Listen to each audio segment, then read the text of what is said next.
We have Curtis Stevens here from Through the Cords, or demonstrating Through the Cords to us, and we're going to create this little video so that some of the other members of the department who missed the in-service can go ahead and learn from Curtis. Okay, so what I'm going to do is introduce the total control introducer.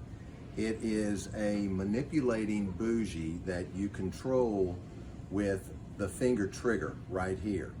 So as you see, it's got a natural curve to it. What we're going to do is, before you perform your intubation, you want to slick it down with KY, and you want to load your tube on the back end. Get this in there so that it's preloaded. And what you want to do, what you want to avoid doing is, one, you want to have the patient head lowered as far as you can. What you want to avoid doing is keeping your elbow into your side and becoming relaxed and letting this bend. The proper way to do it is you want to be out over it a little bit with your elbow out, and to introduce this into the airway, you want to squeeze the trigger halfway to straighten it out, go into the airway, into the back of the mouth. Once you reach that, you want to release it, let it take on its natural curve, continue to advance it, and once you see the glottis and the airway and the cords, at that point, you want to squeeze the trigger fully so that you get that up and over shape to the bougie. And what that will do, it will allow you to go down into the trachea, and at that point, you see the green and the red color variations.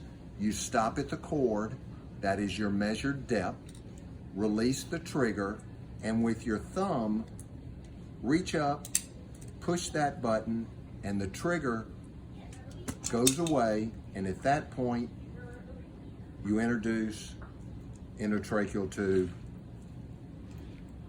and you pull your bougie out.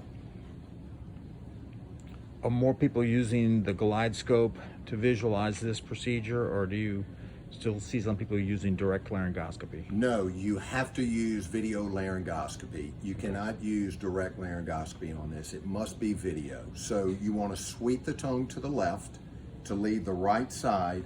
And again, as you're introducing this, keeping your elbow out and up over the patient, squeezing the trigger as I displayed it, it came off.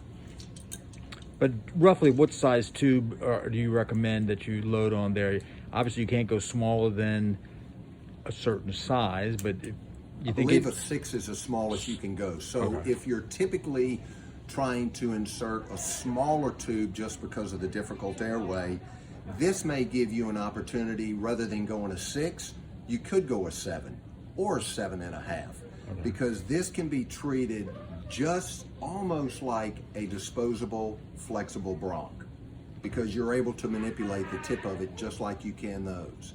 And when you compare the cost of this at $90 to a disposable bronchoscope, which are around $250 to $300, it is a much less expensive tool that will virtually do the same thing.